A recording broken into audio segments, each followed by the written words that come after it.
Саламатсыздар ма? Бүгін мен сіздермен бірге таргет жіберген кезде баннерді қалай және қайдан жасаймыз сол туралы сөйлесетін боламыз. Менің арнама қош келдіңіздер. Менің есімім Жанар Жарылқасынқызы, таргетолог боламын. Мені жоғалтып алмас үшін тіркеліп, лайк басып, комментарий жазып қойыңыздар. Ал кеттік. Енді қараңыздар, біз енді бүгін баннер жасайтын боламыз, яғни Canva-дан баннер жасаймыз. Ол үшін біз айттық, кірдік Canva-ға. Одан кейін бізге мына жерде публикация в Instagram деген тұр. Осы жерден біз өзіміздің қалаған баннеріміз жасай аламыз. Ішіне кірдік, яғни стрелканы басып ішіне кірдік. Кіргеннен кейін не?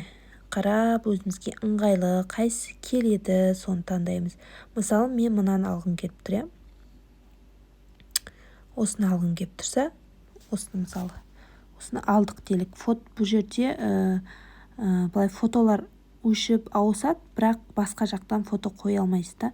Мысалы, галереядан фото қоя алмайсыз бұл жерде. Тек осы жерде тұрғанын ауыстырып, өшіріп істей аласыз. Былай жылжытып, үстін бассаңыз жылжиды. Енді мына жерге жазғыңыз келсе, міне қараңыз, бірінші править деген бұл біздің жазатын кнопкаларымыз. Осы жерден өзіміз осылай жаза аламыз. Мына шрифт деген өздеріңіз білетіндей, кәдімгі біздің әдемі ауыстырып отыратын шрифттарымыз. Одан кейін бізде стиль текстік, яғни текстің стильдерін ауыстырамыз.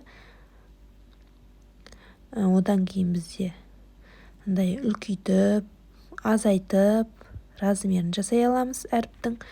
Одан кейін бізде свет, яғни түсін өзгерте аламыз осын.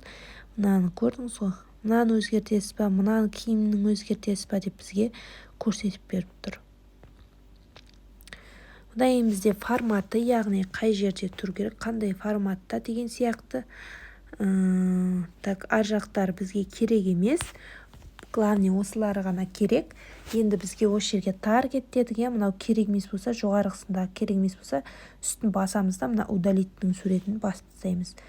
Міне. Так. Таргет деген жоғарғы қоям. Былай қоям. Мыналар керек емес болса, өшіріп тастайым. Удалит. Мысалы, сіздерге көрсетіп адым. Мыналар керек емес маған. Мыналар керек емес. Мысалы, мынау керек дейік. Бұл үлкен қып қоямыз бұны. Яғни сабақта бізде бар ғой таргетті негізге белгілеп қоюлар. Осылай подробный баз деген сөздерді анық қылып қойсақ,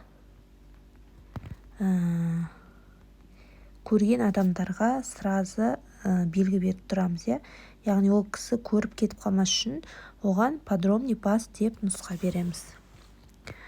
Основном көбісі осылай нұсқа бермесеңіз кетіп қалады, сондықтан осы белгіленіп ерекше етіп қойсаңыз болады. Осылай өзіміздің баннеріміз жасаймыз, яғни өзіңіз әркім офер жаздық, біз офер жазып, соған баннер жасаймыз. Одан кейін біз мынау жоғарыда тұрған стрелканы сохранить дейміз, скачать, тағы да скачать дейміз.